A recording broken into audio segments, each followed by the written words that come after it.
International human rights and anti crime organisation आज फिर एक बार नर्सिंग होम में मृत परिवार के सहयोग के लिए खड़ी हुई। दरअसल बिहार सुपौल जिला के रहने वाले एक व्यक्ति अपनी पत्नी को मोटरसाइकिल पर बिठाकर कहीं जा रहे थे। अभाग्यवश उनका एक्सीडेंट हो गया। पत्नी के सिर में गंभीर चोटें आई। सिलीगुड़ी थाना अंतर्गत उन्हें एक नर्सिंग होम में भर्ती कराया गया। ब्रेन का ऑपरेशन हुआ, लेकिन चिकित्सा असफल रहा। आज सुबह अस्पताल में रोगी का देहांत हो गया। रोगी के परिवार वाले नर्सिंग होम का बिल 2 लाख से ऊपर जमा कर चुके थे, लेकिन बकाया बिल प्राय 1 लाख से ऊपर देना बाकी था। नर्सिंग होम बिना बिल चुकाए डेड बॉडी छोड़ नहीं रहा था। परिवार बहुत ही गरीब था, उसके पास डेड बॉडी ले जाने की पैसे नहीं थे। इस बीच किसी ने रोगी परिवार को international human rights and anti crime organisation के पास सहयोग के लिए भेजा।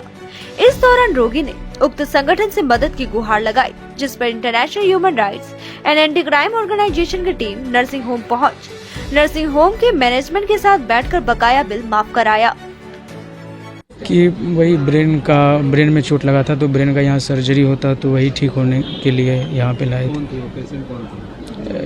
इनकी वाइफ थी नीतू कुमारी और मेरी सिस्टर लगती। आपकी सिस्टर है, तो क्या हुआ यहाँ लाने के बाद? क्या हुआ यहाँ लाने के बाद फिर वही ब्रेन का ऑपरेशन हुआ। तो फिर ट्रीटमेंट चल रहा था। ऑपरेशन बोला सही सक्सेसफुल हो गया, लेकिन फिर ट्रीटमेंट चलने के बाद आज सुबह में पता चला कि मतलब पेशेंट एक्सपायर हो गया।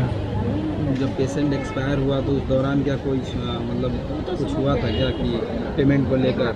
नहीं, बॉडी रिलीज हो चुका है। बॉडी पोस्टमार्टम के लिए बोल रहा है। पोस्टमार्टम होने के बाद फिर रिलीज होगा। कितने रुपए का बिल बना था? बिल बना था 2 लाख 2,76,000 के आसपास। तो पेमेंट कितना किया? पेमेंट किया था 2 लाख 1 लाख के आसपास बचा था बकाया। तो फिर वो हम लोगों ने international human rights doctor Ramesh sir के पास गए। फिर उन्होंने आए यहाँ पे, तो फिर यहाँ पे हॉस्पिटल में बात करके हम लोग का बिल माफ़ कर दिया गया। मुझे कहना है कि ये जो लड़का है, और ये लड़का सुपौल डिस्ट्रिक्ट का रहने वाला है। बिहार पड़ता है ना, वो नेपाल बॉर्डर है। तो ये कहीं अपना वाइफ के साथ में कहीं बाइक पर जा रहा था और एक्सीडेंट हो गया। एक्सीडेंट होने के बाद में इसके वाइफ के जो सर पर चोट लग गया, गंभीर चोट लगा, और इसने वहाँ का नेपाल के एक नर्सिंग होम में भर्ती किया था।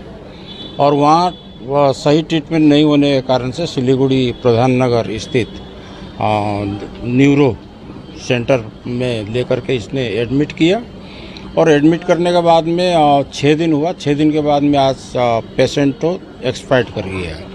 1.5 लाख रुपये लगा था ऑपरेशन करने के लिए, और बकाया बिल और सब चुका करके प्राय इसने 2 लाख से कुछ ज़्यादा पैसा इसने जमा दिया है। अभी डेड बॉडी जो है इनको लेने में कठिनाई हो रही थी, इसलिए कि हॉस्पिटल ने प्राय 1,32,000 रुपया बिल जो है इनको चुकाने को लिए कहा था। और ये हमारे international human rights and anti crime organisation में जब पहुँचे तो हम लोग से गुहार लगाया कि इनके पास में डेड बॉडी ले जाने का पैसा भी नहीं है। तो वहाँ बिहार से भी 1-2 आदमी का फ़ोन आया हम लोग के पास में, तो हम लोग इनके मदद के लिए आए। लेकिन बहुत अच्छा लगा कि सिलीगुड़ी न्यूरो जो हॉस्पिटल है हम लोग को बहुत अच्छा कोऑपरेट किया। और दवा का जो बिल है 32,000, उसमें से सिर्फ 8,000 रुपया हम लोग ने रिक्वेस्ट किया, वो कहीं से भी खोज करके वो दिया जाएगा 8,000 रुपया। बाद बाकी सारी बिल जो है माफ़ कर दी गई है। लगभग कितने रुपए माफ़ किए गए? मोटा मोटी 1,20,000 रुपया, जैसे 1,20,000-22,000 रुपया, 94,000 रुपया तो बिलिंग में था, 32,000 रुपया शायद दवा का था। तो यही बिल जो है, इसमें से सिर्फ 8,000 रुपये देना पड़ा, बाद बाकी सब बिल माफ़ कर दिया। तो बॉडी को रिलीज करने की प्रक्रिया? बॉडी को ये है कि एक्सीडेंटल केस है। एक्सीडेंटल केस में जब कोई पेशेंट अगर हॉस्पिटल में मर जाता है तो उसको पुलिस में इन्फॉर्म करना पड़ता है।